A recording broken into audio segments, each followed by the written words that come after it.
Hello दोस्तों। आज की इस वीडियो में हम देखने वाले हैं एक्सरसाइज 6.1 हाई स्कूल का छठा चैप्टर त्रिभुज। उसके बारे में देखने वाले हैं। एक्सरसाइज 6.1 जो हमारी दी हुई है वो सिर्फ ऐसे ही सिंपल यहाँ पर मैंने पूरी की पूरी स्क्रीन पर कॉपी कर दी, आप लोग देख सकते हैं। इसमें सिर्फ खाली जगह भरने के लिए है और पहचानने के लिए छोटी सी बिल्कुल एक्सरसाइज है, तो एक ही वीडियो में इसको हम ख़त्म कर देते हैं पूरी। उसके बाद नेक्स्ट वीडियो में हम देखेंगे एक्सरसाइज 6.2। उसके पहले हमें दो थ्योरम्स पढ़नी होगी, लेकिन अभी फ़िलहाल ये देखते हैं एक्सरसाइज 6.1। यहाँ पर देखें, अगर हम लोग लिखा हुआ है सभी वृत्त होते हैं। पिछली वीडियो में हम लोगों ने देखा था सर्वांगसम और समरूप के बीच डिफरेंस।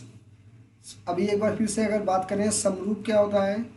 समरूप आकृतियाँ वो आकृतियाँ होती हैं जिनका एंगल सेम होता है, या जो दिखने में एक जैसी होती हैं उनको हम समरूप बोलते हैं। और सर्वांगसम में जो दिखने में भी एक जैसी हो और उनकी लंबाई चौड़ाई वो भी बराबर हो। अब यहाँ पर पहली वाली बात है सभी वृत्त होते हैं, सर्वांगसम होते हैं या समरूप होते हैं। अब अगर सर्वांगसम की बात करेंगे, सर्वांगसम तो सर्वांगसम में छोटा बड़ा कोई भी हो सर्किल, उसको हम अगर बराबर सर्किल होगा, बिल्कुल बराबर वृत्त होंगे तो हम सर्वांगसम लेंगे। लेकिन सर्किल ये भी हो सकता है और सर्किल ये बड़ा भी हो सकता है। लेकिन अगर एक खास बात देखी जाए सर्किल में, कि सर्किल वृत्त चाहे छोटा हो चाहे बड़ा, दिखने में वो एक जैसे ही होते हैं। चाहे ये वाला सर्किल लिया जाए चाहे ये सर्किल लिया जाए, दिखने में ये दोनों सर्किल एक जैसे होंगे, मतलब समरूप। तो सभी वृत्त क्या होते हैं, यहाँ पर हम लिख देंगे समरूप होते हैं। ये वाली जगह फिल कर दी जाएगी समरूप।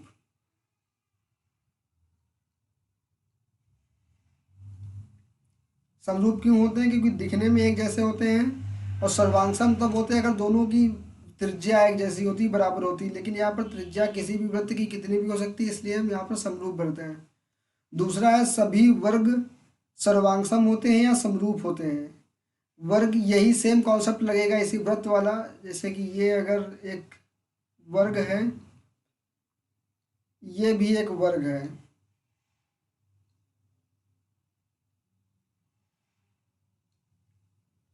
ये भी एक वर्ग है, ये भी एक वर्ग है। दोनों दिखने में एक जैसे हैं, दोनों दिखने में एक जैसे हैं मीन्स समरूप हैं, लेकिन वर्ग दोनों हैं। अगर इनकी लंबाई चौड़ाई भी बराबर हो तो ये सर्वांगसम हो जाएंगे, लेकिन लंबाई चौड़ाई वर्ग की अलग अलग भी हो सकती है, इसलिए इसको हम समरूप ही इसको भी बोलेंगे। ये दूसरे वाले में भी समरूप ही भरा जाएगा। अब तीसरा है सभी त्रिभुज समरूप होते हैं, समद्विबाहु या समबाहु। अब त्रिभुज समद्विबाहु त्रिभुज के बारे में हमें पता है, जिस भी त्रिभुज की दो साइड्स, दो भुजाएं इक्वल हों, बराबर हों, उसको हम समद्विबाहु त्रिभुज बोलते हैं। और कोई भी जिसकी तीनों भुजाएं बराबर हों उसको हम समबाहु बोलते हैं। फॉर एग्जाम्पल, ये अगर ट्राइंगल लिया जाए तो इसमें तीनों साइड्स इक्वल दिख रही हैं, तीनों भुजाएं बराबर हैं, इसको हम समबाहु त्रिभुज बोलेंगे। और अगर इस वाले त्रिभुज की बात की जाए तो इसमें ये वाली साइड दोनों इक्वल हैं लेकिन ये वाली इक्वल नहीं है, तो इसको हम समद्विबाहु त्रिभुज बोलेंगे। अब क्वेश्चन पूछ रहा है सभी त्रिभुज समरूप त्रिभुज होते हैं, समद्विबाहु या समबाहु। अब देखिए ये भी समद्विबाहु है और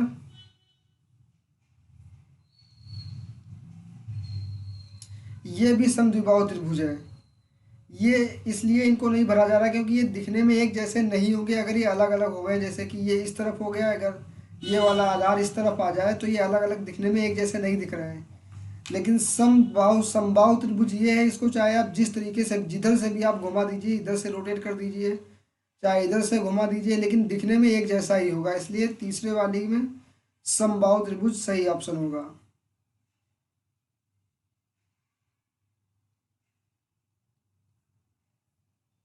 समबाहु त्रिभुज। चौथा है भुजाओं की समान संख्या वाले, भुजाओं की समान संख्या वाले दो बहुभुज समान होते हैं। समान मीन्स यहाँ पर समरूप होगा, समरूप के लिए समान शब्द इस्तेमाल हुआ है। यदि उनकी उनके संगत कोण हों तथा उनकी संगत भुजाएं हों, बराबर समानुपाती, दोनों में से एक एक भरना है। अब इसमें हम देखें, समरूप होने के लिए संगत कोण तो बराबर होने चाहिए। एक त्रिभुज ये है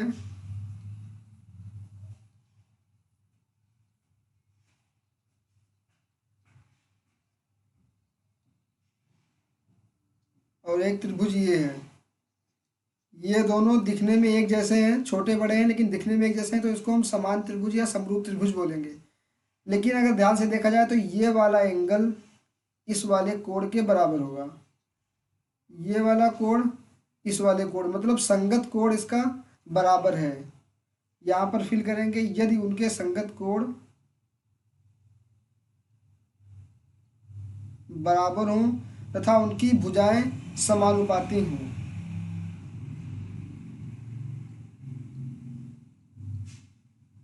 समानुपाती हों। अगर ये भुजा 3 होगी तो ये 6 होगी। इस तरीके से समानुपाती, इसका अनुपात निकालेंगे, 3/6 बराबर 1/2।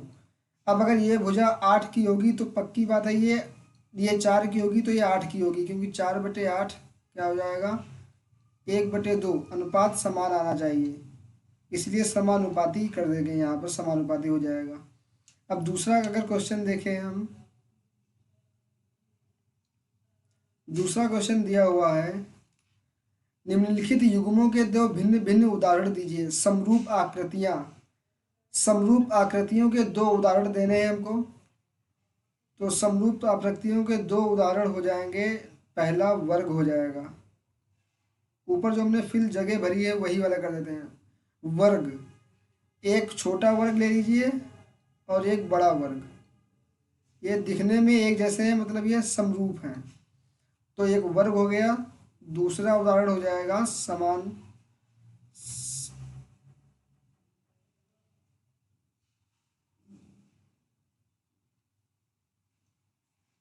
समबाहु त्रिभुज। समबाहु त्रिभुज भी समरूप आकृतियों का एक उदाहरण है। ये दो उदाहरण हो गए। ये दो उदाहरण हो गए। अब दूसरा पार्ट है ऐसी आकृतियां जो समरूप नहीं हैं। इसका पहला उदाहरण अगर लिया जाए तो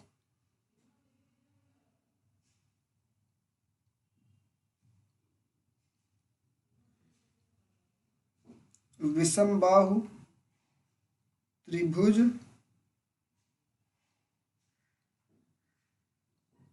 और समबाहु त्रिभुज, ये कभी भी एक जैसे नहीं हो सकते, समरूप नहीं हो सकते।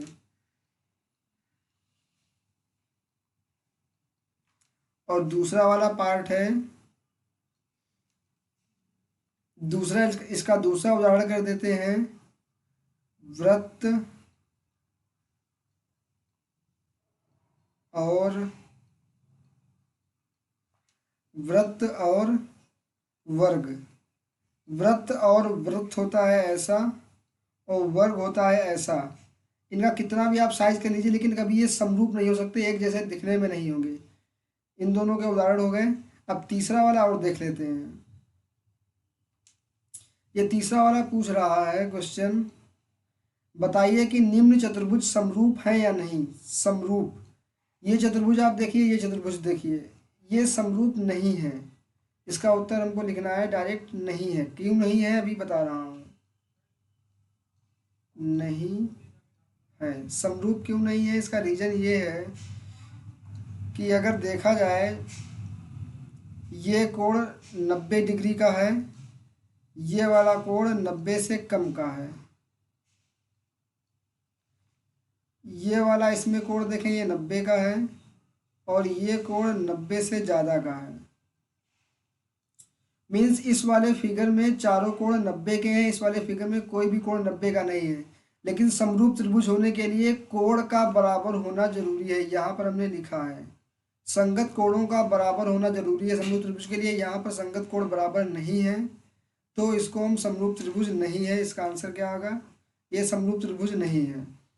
आपकी ये पूरी एक्सरसाइज हो चुकी है। पहली इतनी छोटी एक्सरसाइज थी, उम्मीद करता हूँ इसमें जो सारे बताए गए पॉइंट आपको समझ में आए होंगे। इस वीडियो को लाइक करिए, शेयर करिए, और अगर कोई भी पॉइंट नहीं समझ में आए तो कमेंट करके बताइए। अगर आप चैनल पर नए हैं तो चैनल को सब्सक्राइब करिए। इस वीडियो को एंड तक देखने के लिए आपका बहुत बहुत धन्यवाद।